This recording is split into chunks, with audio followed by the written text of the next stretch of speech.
o nosso Redentor, o nosso Senhor, aquele que nos chama, que veio nos buscar e nos levar à presença de Deus. Nós vamos continuar o nosso tema Eclesiologia e hoje nós vamos estar falando sobre adoração bíblica, os fundamentos da adoração bíblica. Abra sua Bíblia no livro do Evangelho de João, capítulo 4, verso 23 e 24. Esse é o texto base da nossa Evangelho de João, capítulo 4, versos 23 e 24. O contexto do capítulo 4 de João é o encontro de Jesus com a mulher samaritana. É um texto muito comum, conhecido de todos, onde Jesus caminha para Jerusalém, né, e propositadamente ele quer passar por Samaria, que na lógica dos judeus o caminho deve ser desviado, porque os judeus não se davam com os samaritanos por considerarem uma raça impura, misturada, né? Então eles não tinham qualquer apreço pelos samaritanos e consideravam a sub-raça. Mas Jesus não, Jesus ele tem intenção, ele tem interesse em justamente cruzar Samaria, pelo caminho onde os judeus não cruzavam, né? E ele cruza o Samaria para propositadamente, com sede, lá no poço de Jacó, que Jacó tinha cavado ali, e chega uma mulher num horário impróprio para se tirar água, né? O contexto diz isso, e ele tem um diálogo com essa mulher. Ela era uma mulher samaritana, e logicamente dois pontos, né, graves aqui. Primeiro, Jesus está cruzando o território de Samaria. E segundo, falar com uma mulher samaritana. Isso era uma coisa inconcebível na cultura judaica tradicional. Não se falava. Ainda mais em público ali. E Jesus tem com ela um encontro ali e essa mulher sai, né, sai convertida. A graça de Deus a cobre, a salva e a justifica. E ela volta para o seu povo lá, testemunhando a graça de Deus sobre ela. Mas é justamente nesse contexto desse diálogo aqui que nós vamos perceber, que nós vamos ver e está revelado o princípio fundamental da adoração a Deus.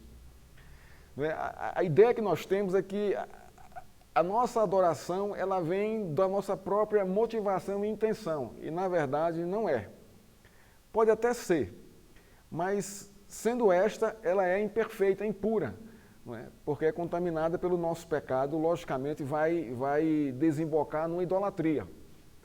O fundamento bíblico da adoração, né, não está em nós, né? Está na Escritura, está em Cristo, está em Deus transformar o nosso coração, nos concedendo o seu Espírito, e aí sim, a partir daí, existe o fundamento bíblico em nossa vida para a adoração a Deus. É justamente isso que ele diz à mulher samaritana.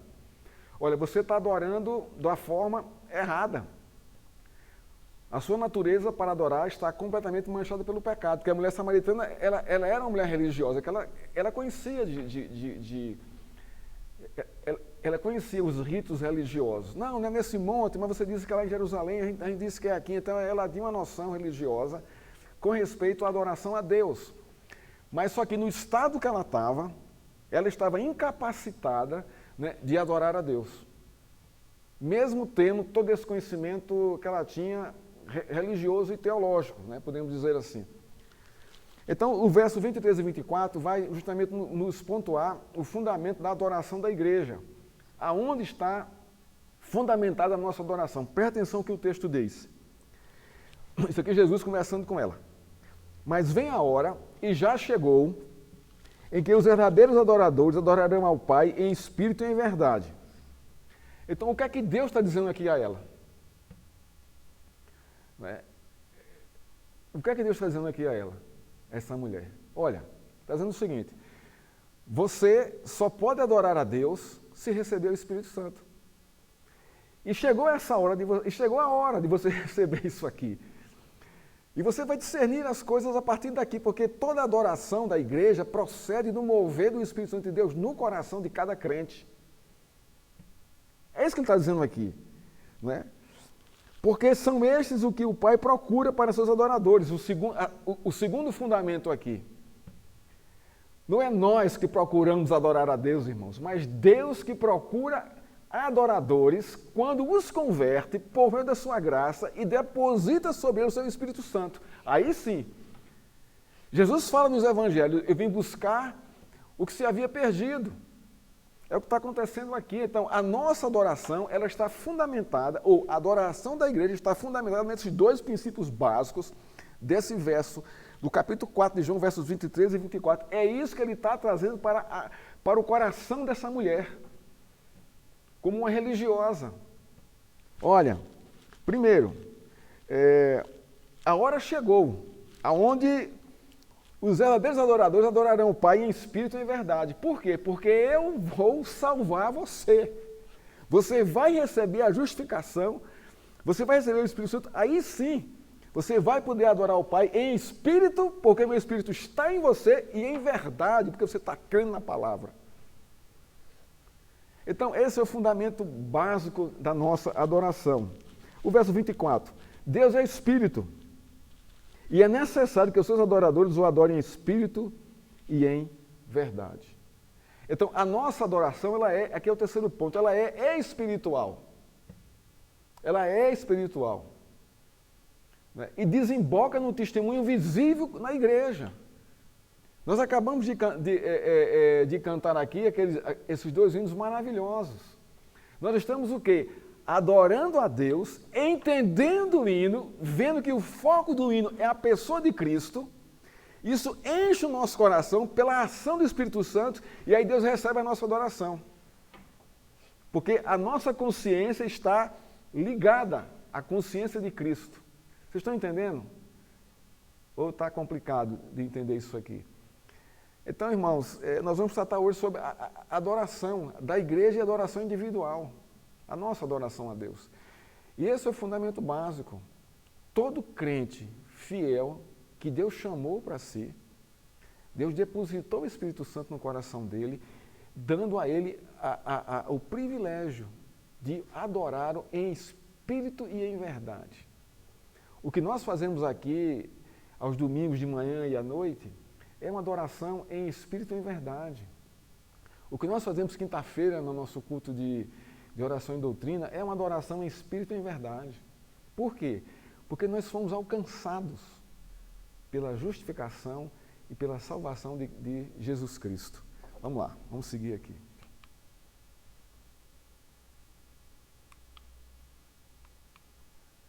Introdução. Problemas na adoração. Isso aqui com relação à igreja.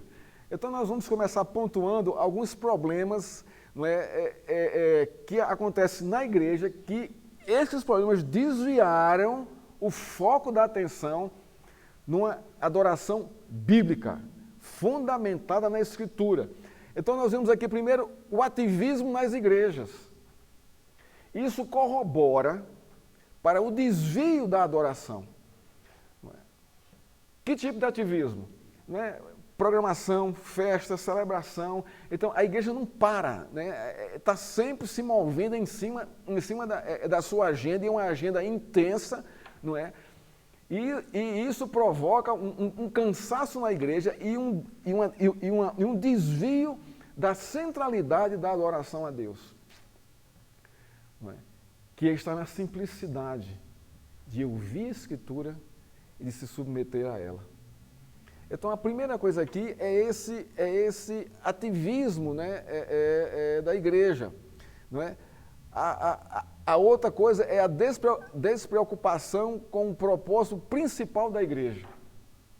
O ativismo tira isso, como se essas ações, como se esses eventos, como se essas campanhas fossem o propósito principal da igreja. Quando, na verdade, não é, irmão. São adereços, são adendos que acontecem, mas não é o foco principal. E a pergunta que eu faço aqui aos irmãos é: qual é o foco principal da igreja? Qual é o nosso foco principal como igreja do Senhor? Não é? Podem responder.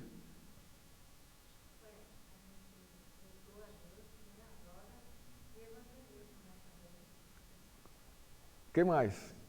Qual é o... Hã? Glorificavam. Esse é o foco principal da igreja. Através de quê? Da nossa adoração. Vocês estão vendo?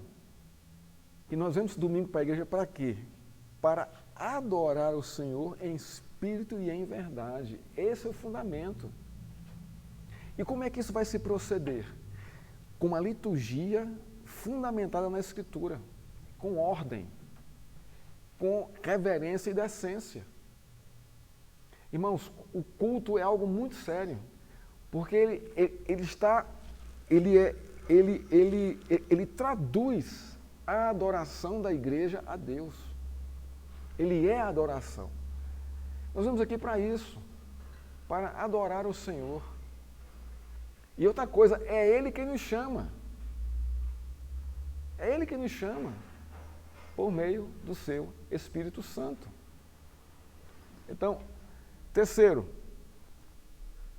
problema, cultos modernos. Então você vê, talvez você não tenha visto isso, mas eu já testemunhei, né? Igrejas todas pretas, com palco, iluminação, jogo de luz, com fumaça. O púlpito não é um púlpito, ele é um móvel assim com rodinha que vai e vem para todo lugar.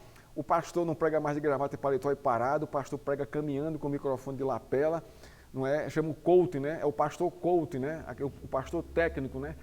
Então, isso com jogo de luz, atrás dele aparecem cenários, né? Então, isso é toda uma modernidade hoje em muitas igrejas.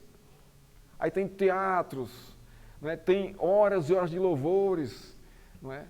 Então, tudo isso aí é hoje esse culto moderno, que a palavra é, no máximo, 15, 20 minutos. É o que nós estamos vivendo hoje. Isso é um culto moderno que é problema na adoração, porque não é focado na liturgia bíblica da adoração. Irmãos, em muitas igrejas estão assim, muitas igrejas.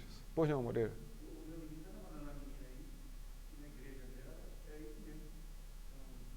São 1h45 de louvor e 15 de palavra. Pronto. A pergunta é, se adoração é espírito em verdade, não é? Eu preciso conhecer a verdade, porque senão eu não vou adorar, mesmo tendo o Espírito em mim. O texto está dizendo isso aqui. A verdade é a Escritura. Jesus diz, eu sou o caminho, a verdade e a vida. Nós temos que conhecer a Cristo para poder adorarmos a Deus corretamente. Porque Ele é a verdade. Isso é um problema sério hoje em nossas igrejas, não é? Não é? E isso é uma coisa preocupante demais, porque Deus não recebe essa adoração. Esse é o ponto. Se não for da forma que Ele dita, da forma que Ele quer, Ele não recebe. É outro ponto aqui, Deus busca adoradores, que o adorem em espírito e em verdade. Se não está dentro desse contexto aqui, Ele não recebe adoração. Nós vamos ver isso na história bíblica no Velho e no Novo Testamento. E o quarto problema é a busca de bênção e desejo pessoal, mais do que a glória de Deus. Então eu venho para a igreja para buscar as minhas necessidades materiais pessoais ou os meus projetos pessoais. Eu não venho com o coração aberto, quebrantado, para adorar a Deus, eu venho com essa intenção. E as igrejas de irmãos estão cheias disso, cheias, lotadas. Pois não?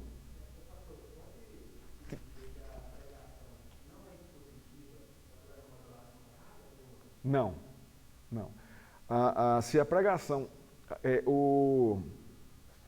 A pregação ela pode ser temática, ela pode ser textual, ela pode ser histórica, contanto que esteja dentro da estrutura bíblica, não é? O melhor, o recomendável é que seja uma pregação expositiva, porque você está preso ao texto. Você não vai encher com coisas que não tem nada a ver com o texto. Mas uma boa pregação temática ela pode ser expositiva, uma boa pregação bibliográfica ela pode ser expositiva, você está entendendo? O termo expositivo é um método, não é? Não é uma norma, é um método. Então você pode aplicar em qualquer texto, em qualquer tipo de sermão. Mas o recomendável é que ele seja literalmente um sermão expositivo, não é? Isso é uma das características de uma verdadeira adoração. Não a fiel pregação da Escritura. Você vai levar o povo a adorar, porque você vai conhecer a verdade. E aí o Espírito vai aquecer e você vai adorar a Deus, dizer, nossa, que Deus gracioso, você está adorando ao Senhor. Nessa reação. Boa pergunta. Mais alguma pergunta aqui? Exatamente. O culto, ele é cristocêntrico, ele não pode fugir disso. Não pode. Ele é o centro. Cristo é o centro, não é, da adoração. É o centro da nossa devoção, da nossa piedade, da nossa conduta de vida. Ele é o centro, ele é o Senhor. Por isso que vem a palavra Senhor ali, em letras garrafais, né? Então, esse é um problema sério hoje. Não é? Eu vou em busca das bênçãos e dos meus desejos pessoais mais do que a glória de Deus. Não é? E isso, irmãos, as igrejas estão cheias, não só as outras, também a nossa desse jeito. Você quer ver uma coisa bem simples? Né? Vê alguém passando aperto, perdeu o emprego, perdeu alguma coisa. O que é que ele faz? Ele corre para onde? Ele corre para a igreja. Mas qual é a intenção dele? Ter que Deus abra uma nova porta de emprego para ele. Isso é errado? Não, não é errado. Mas quando isso passa a ser o foco, aí está errado. Aí está errado. Então, esses são alguns problemas hoje do nosso contexto eclesiástico. Deus deve ser adorado. Nossa, ficou muito escuro, né? Deus deve ser adorado. Deus estabeleceu um povo para adorá-lo. Este povo é a igreja. Olha só, irmãos. Olha só. Deus deve ser adorado? Deve. Mas ele estabeleceu que ele não recebe qualquer adoração. Ele só recebe a adoração do seu povo e do seu povo fiel. Aquele que ele chamou para si e o converteu e o justificou. Aí está o privilégio da igreja. Nós somos esse povo. Quando nós antes não éramos povo. Quando nós não éramos filhos, éramos bastardos, agora somos filhos de Deus. Fomos resgatados por Jesus Cristo com um único propósito: adorar a Deus em espírito e em verdade. Essa adoração, irmão, ela deve fazer parte de toda a nossa vida e da nossa vida toda. Não é simplesmente vir para a igreja e adorar no domingo. Mas tudo que eu faço, tudo que eu sou, tudo que eu penso, o que eu sinto, o que eu realizo, é mover da minha adoração a Ele. Entendendo o preço que foi pago para a minha justificação, quando eu não merecia, não é, essa justificação. Vocês estão entendendo? Não é? Esse fundamento da adoração, não é? A maior função da igreja no mundo é adorar a Deus. É o seu propósito principal. O propósito principal da igreja é a adoração. Porque as pessoas vão observar isso aí lá fora. Não é? Adoração como? Em que sentido? Não é aquela coisa metafísica, além. Não, essa não é adoração. Isso faz parte, isso tem momentos para essa contemplação de Deus. Mas a adoração vem pelo meu serviço em obediência à sua palavra. Por isso que fala em espírito e em verdade. Porque a verdade aqui são as Escrituras. E as Escrituras devem fazer parte da minha adoração, ou devem reger a minha adoração e a minha vida. Né? Seria o sentido correto. Não é?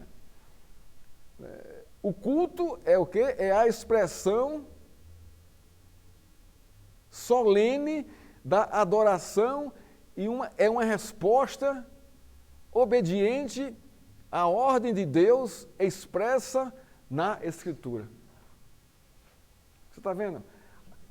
Como Deus fecha, né? Como Deus ele projeta, né? Como é que ele arquiteta a sua adoração dentro da estrutura da Escritura. E não pode fugir disso. E dentro desse projeto aqui, dessa estrutura, nós temos uma liberdade imensa, imensurável, infinita de adoração a Deus. Nós não precisamos trazer adereços para a adoração, irmãos. Deus nunca exigiu isso de ninguém. Candelabro, hoje essas igrejas que voltaram à tradição judaica, né, que tem os alfar no altar, tem um candelabro, né, tem a bacia, vários elementos, né, do cerimonialismo judaico, né, que foi abolido por Cristo na cruz. A igreja está trazendo de volta isso como se isso fosse espiritualidade, e não é espiritualidade. Isso é uma afronta ao Evangelho, isso é uma afronta ao sacrifício de Cristo. Né? Além de marcar as festas judaicas. Muita igreja cristã, irmãos, protestante, está fazendo isso. Festa da colheita, né? Festa da Páscoa, e festa mesmo, né? Se reúne para celebrar a festa. Isso não faz parte da adoração, isso não é adoração. Isso é abominação a Deus. Porque ele não estabeleceu isso no Novo Testamento. Cristo já cumpriu essa lei cerimonial, não há mais sentido, não há mais significado algum, porque Cristo é a nossa celebração cerimonial. Então, Deus deve ser adorado, irmãos, estritamente dentro da estrutura da sua palavra, da sua doutrina.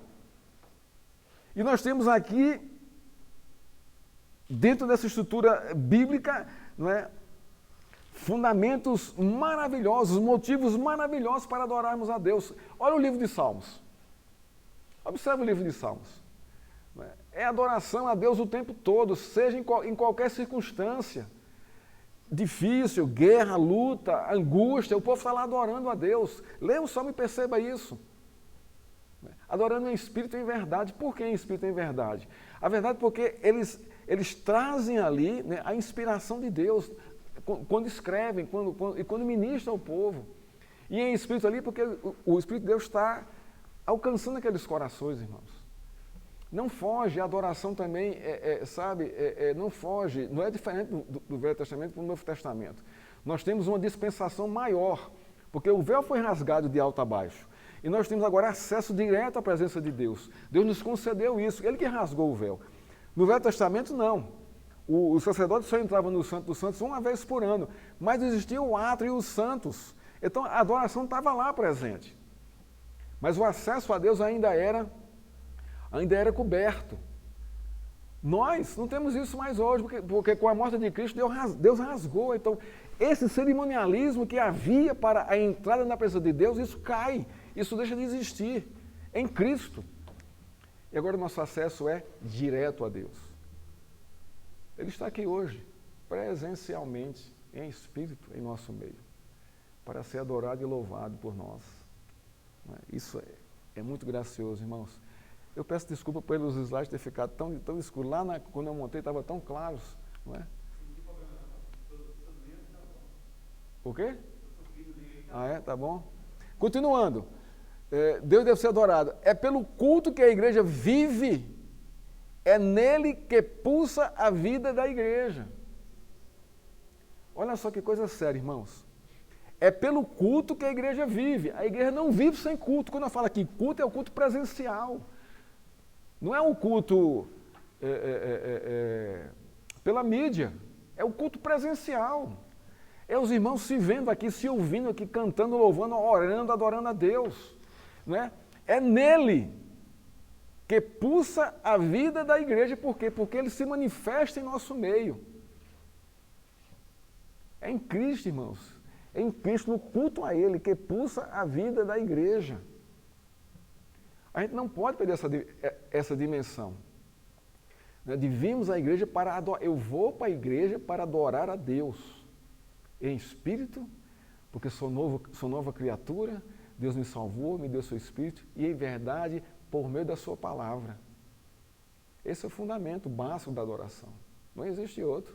E não há outro, nunca haverá outro. Até na glória vai ser assim, irmãos. Em espírito e em verdade.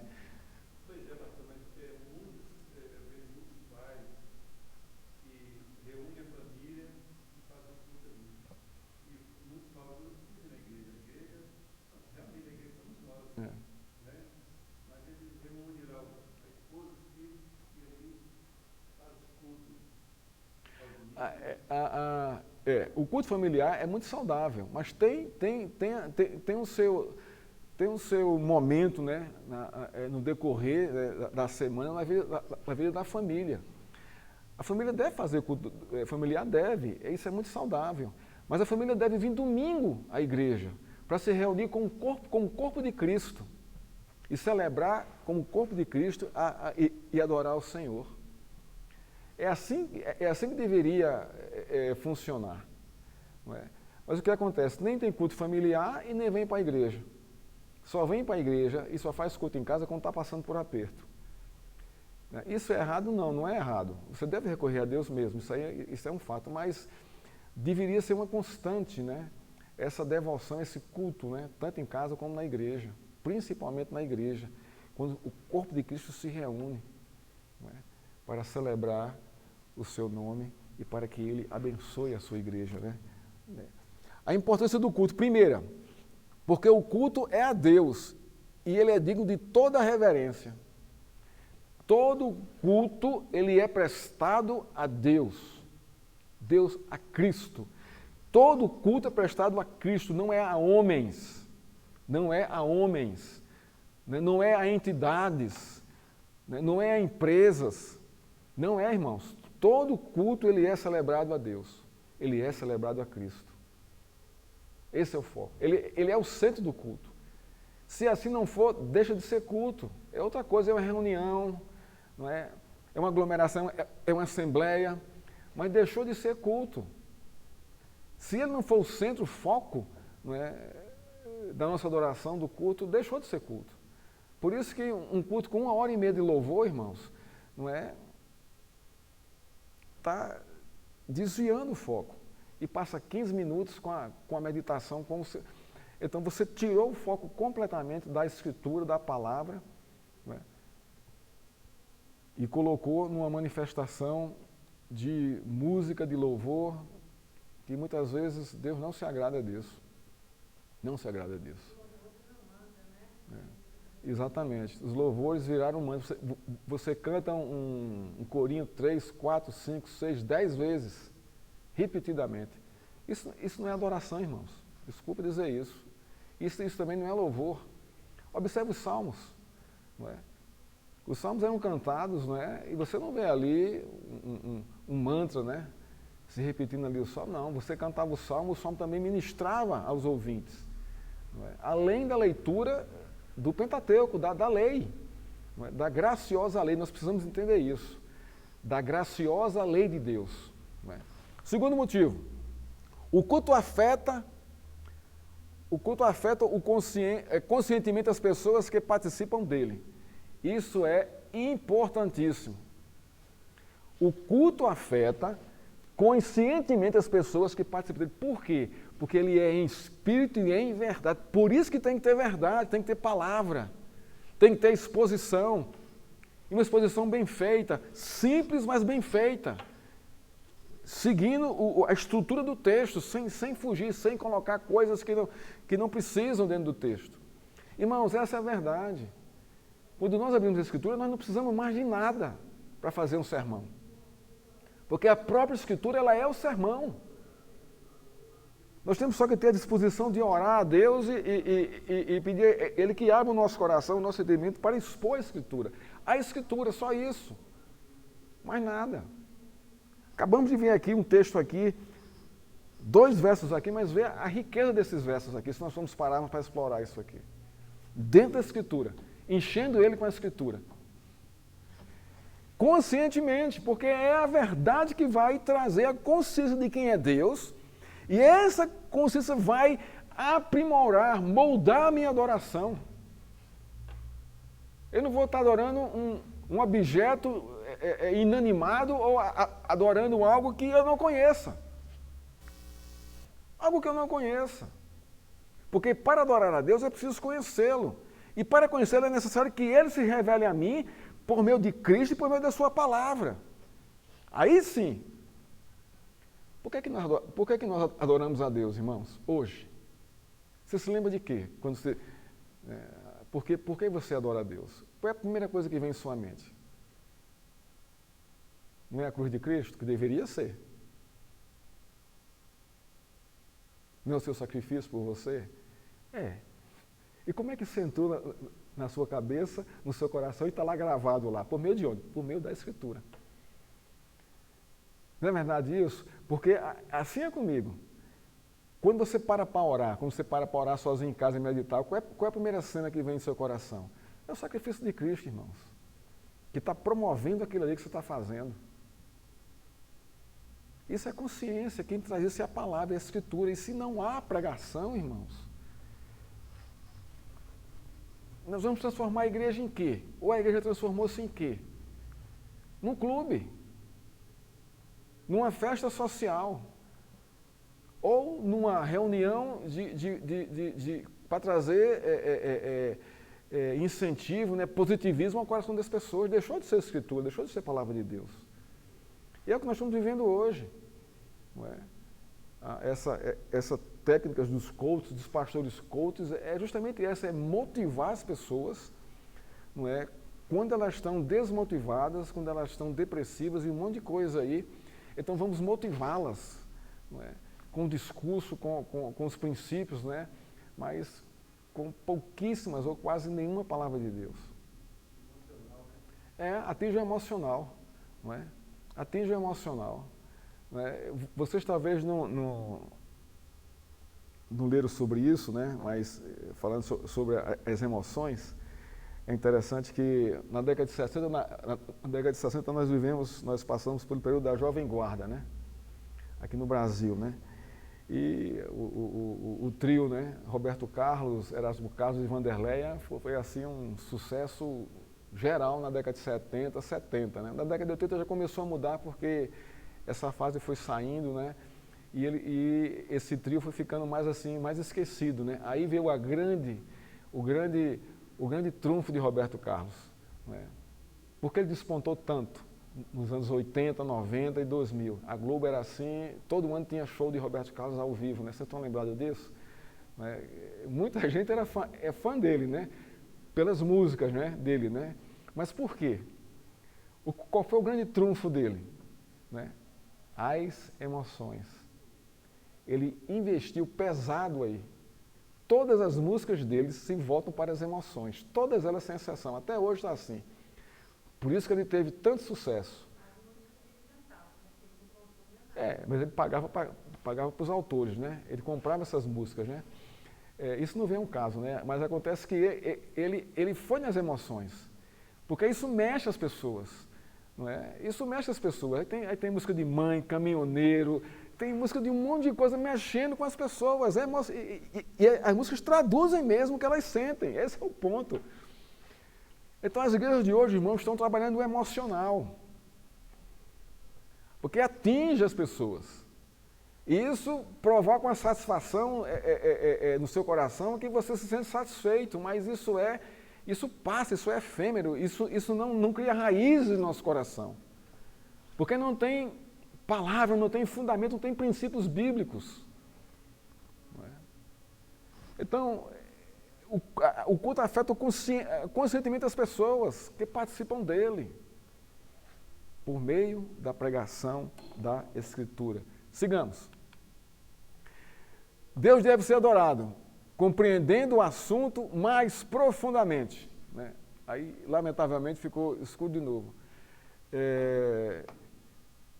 Quando se perde o verdadeiro significado da igreja, da adoração, aquilo que deveria ser secundário ou mesmo inexistente, assume significados agigantados. O que realmente importa fica esquecido. Então, aqui mais uma vez não é? Você tira Cristo do centro e enche de coisa, enche de adereços. E aquilo que não tem nenhum significado passa a ter significado, e o que tem significado passa a ser, não é, desqualificado no culto. Isso é muito sério, irmãos. Não é? Nós sofremos de um vício cultural, né, que expressa isso aí, né? Nós somos crentes dominiqueiros. A gente tira, né, a gente passa a semana enchendo o nosso coração com um monte de coisa, né, que não é a Escritura, que não era Cristo, né? Eu não estou aqui combatendo que você deixe de ver seus filmes, suas séries, não é isso não. Isso tem seus lugares no nosso dia, mas isso não é o centro. Né? E nós só vamos à igreja domingo. Às vezes vem só um culto. Né? O centro deixou de ser o centro. Né? O importante deixou de ser importante. Né? E as coisas que nós colocamos em nossa vida, né? A nossa agenda está cheia. Né? Domingo é domingo. Né? Isso é uma coisa que a gente tem que repensar isso aí. 2. Adoração é um estilo de vida. Envolve uma conduta de vida constante em relação a Deus. Nós precisamos entender isso, irmãos. A adoração é uma conduta de vida. Não é um ato de vida. Não é? Eu não sou adorador só domingo quando eu venho para o culto. Se eu penso assim, está precisando conhecer mais a Escritura, conhecer mais o Evangelho. A nossa adoração é uma conduta de vida. Nós somos adoradores aonde nós estamos, ou seja lá o que estivermos fazendo. É tudo para a glória de Deus. Se estamos colocando a mão, seja lá onde for, sendo lícito, é para a glória de Deus. É adoração, irmãos. É adoração. Hoje de manhã, quando você tomou café, quando você sentou na sua mesa para tomar seu café com pão, com leite, né? Você pediu a bênção de Deus sobre a sua mesa, sendo grato a Ele por aquele café? Você está adorando a Deus ali, irmãos. Quando você acordou, Senhor, obrigado pelo dia, por tua graça, bondade e misericórdia sobre mim, pelas tuas misericórdias que se renovaram sobre mim essa manhã. Você está adorando ao Senhor. Você está entendendo que a nossa adoração ela é um estilo de vida. Nós somos chamados para isso. No nosso trabalho, o que nós fazemos, irmãos, é para a glória de Deus, é para a adoração. É para a adoração. Ou estejamos ou não em abundância de trabalho, né? Ou em falta, é para a adoração também, porque é todo um processo didático de Deus em nossa vida. Há tempo para tudo debaixo do sol. Há tempo para estar empregado, há tempo para estar desempregado, mas tanto um como o outro é para adoração a Deus.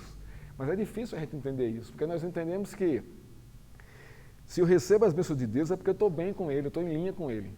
Mas se eu começo a receber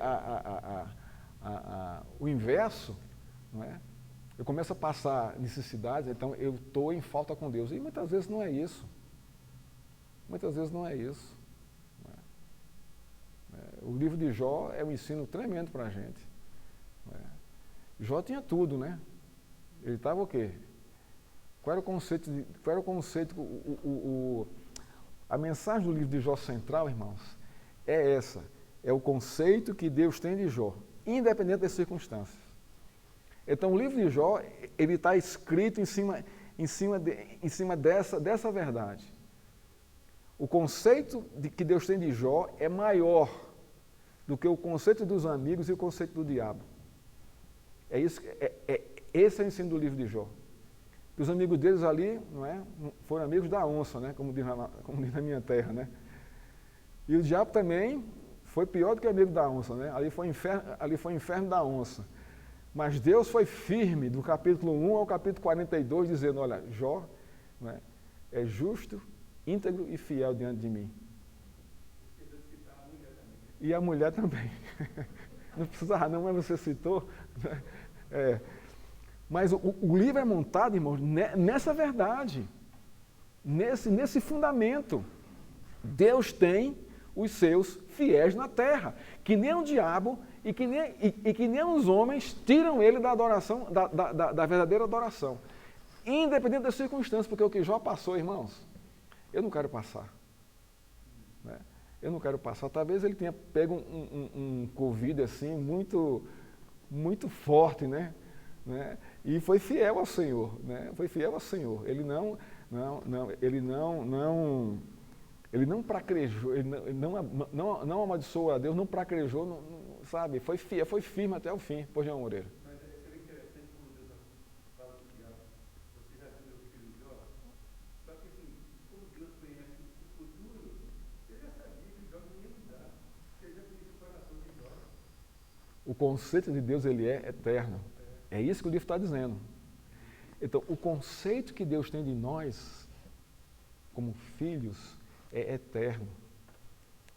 Não importa as circunstâncias que nós estejamos vivendo, Deus tem um conceito altíssimo a nosso respeito por causa de Cristo. Abra lá em Gálatas, né? Isso aqui foi um texto que eu preguei domingo passado e eu esqueci dessa... Livro de Gálatas, capítulo 4. Eu esqueci desse ponto aqui no meu sermão, depois eu me lembrei de, nossa, como é que eu deixei passar isso aqui? Né? Olha só, que coisa interessante aqui. Gálatas 4, 6. Né? Esse conceito que Deus tem aqui de nós aqui, como filhos, olha só. Isso aqui também tem a ver com adoração, né? E porque vocês são filhos de Deus, Deus enviou o Espírito de seu Filho ao nosso coração, e esse Espírito clama, Abba, Pai. O que é que Paulo está dizendo aqui? O que é que Deus está dizendo aqui?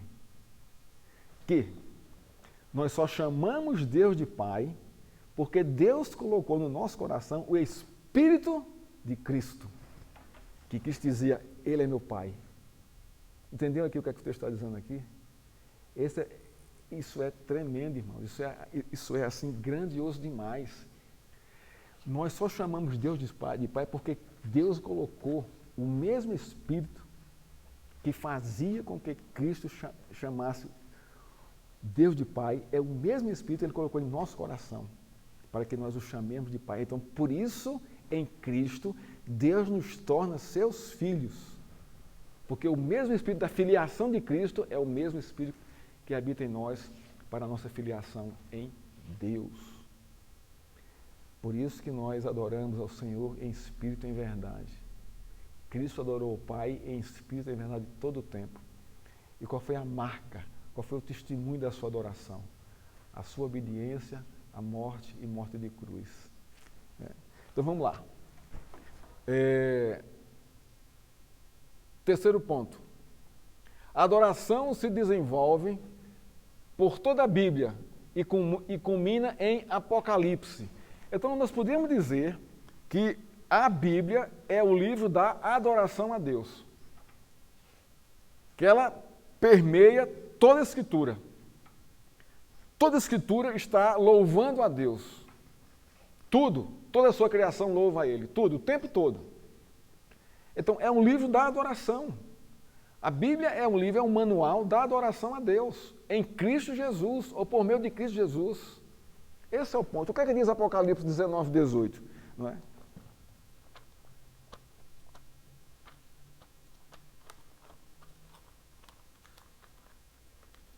Apocalipse 19, 18.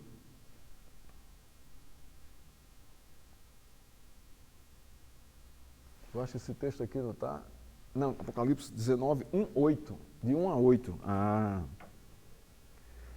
Depois dessas coisas, ouvi no céu o que parecia ser a voz forte de uma grande multidão dizendo, aqui é adoração, Aleluia!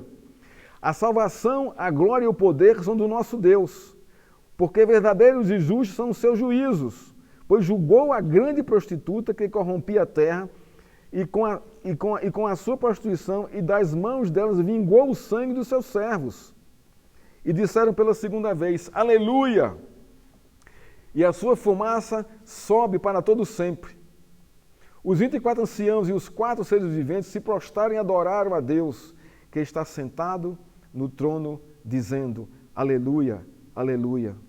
E do trono saiu uma voz que dizia, Louvem nosso Deus, todos vocês, os seus servos, todos os que o temem, os pequenos e os grandes. Então ouvi o que parecia ser a voz de uma grande multidão, uma voz como de muitas águas e como de fortes trovões, dizendo, Aleluia, pois reina o Senhor nosso Deus Todo-Poderoso. Alegremos-nos, exultemos-nos e demos-lhe a glória, porque chegou a hora das bodas do Cordeiro e a noiva dele já se preparou e a ela foi permitido vestir-se de linho finíssimos, resplandecente e puro, porque o linho finíssimo são os atos de justiça dos santos. Adoração no céu, adoração na terra com a igreja. O livro, essa é a verdade, irmãos. A Bíblia é o livro da adoração a Deus. Não é? Vamos mais aqui. Depois, a adoração é central para a vida na terra e no céu. Não é? Apocalipse 4:8, vamos lá.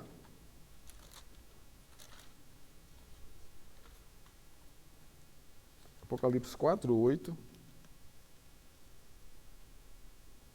E os 4 seres viventes, tendo cada um deles, respectivamente, 6 asas, estavam cheios de olhos ao redor e por dentro. Não tinham descanso, nem de dia, nem de noite, proclamando: Santo, Santo, Santo, é o Senhor Todo-Poderoso, é o Senhor Deus Todo-Poderoso, aquele que era, que é e que há de vir.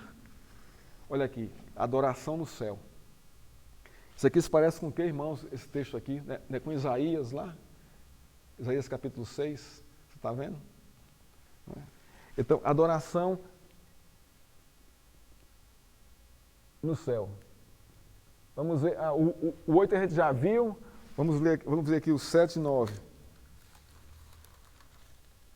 O 8 a gente não viu não, né? 8 de 1 a 7. Vamos ver aqui o verso... Hein? De 8 a 11, 7, 9, a 12. Olha aqui. Esse aqui está errado, aqui deve ser 8 ainda.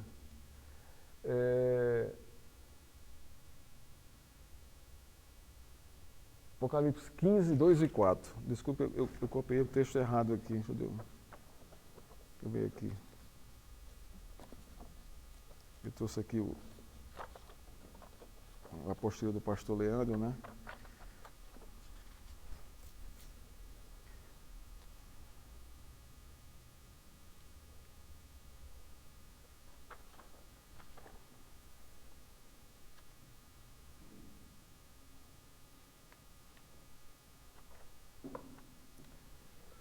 Apocalipse 4, 8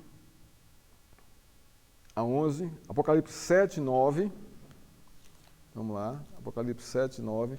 Depois dessas coisas, vi e eis grande multidão que ninguém podia contar, de todas as nações, tribos, povos e línguas, em pé diante do trono e diante do Cordeiro, vestidos de vestes brancas, com ramos de palmeira nas mãos, e clamavam com forte voz, dizendo: ao nosso Deus que está sentado no trono e ao Cordeiro pertence a salvação. Adoração. Adoração. Então, irmãos, eu bati aqui, né? Hein? Oi? Ah, legal, Tiago, obrigado, hein? Então, a adoração é central para a vida na terra e no céu. Esse aqui é o ponto, que nós temos que entender isso aqui. Então, a Bíblia, ela é o livro da adoração. Deus deve ser adorado. O conceito de adoração. Agora vamos aqui a um conceito, né, básico de adoração. Não é?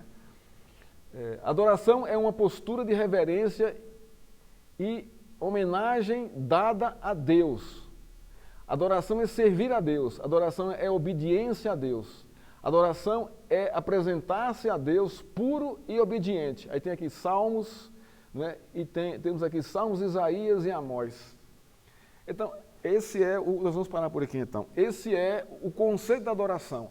É reverência, serviço, obediência e um coração puro, sincero e obediente a Deus. Isso é adoração, irmãos. Isso é a nossa adoração a Deus. Nós vamos parar por aqui e nós vamos continuar na semana que vem. Né? Hoje à noite nós vamos estar tratando sobre o tema esquecimento não é falta de memória. Então você pode ler o Deuteronômio 6, do verso 10 ao verso 15. Né? Nós vamos tratar basicamente o verso 12 ali. Nós vamos dividir essa perícope, até o verso 25, pelo menos em 2 perícopes. Eu vou estar trabalhando essa primeira, esse domingo, né? Esquecimento não é falta de memória. A gente vai tratar isso aqui, né? Então, leia Deuteronômio capítulo 6, né, do verso 10 ao verso 15, tá bom?